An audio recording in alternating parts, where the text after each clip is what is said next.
পাকিস্তানের পাল্টা জবাবে ভারতের জম্মু ও কাশ্মীরে ৩ জন নিহত হয়েছে।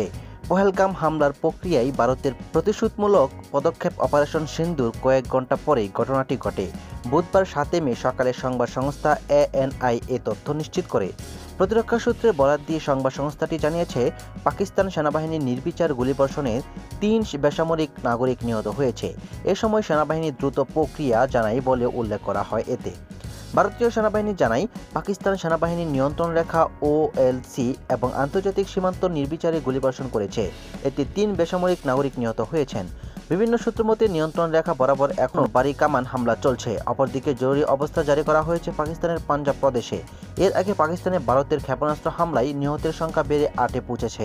এদের মধ্যে ২ জন শিশুও আছে। সেই সাথে আহত হয়েছেন ৩৫ জন।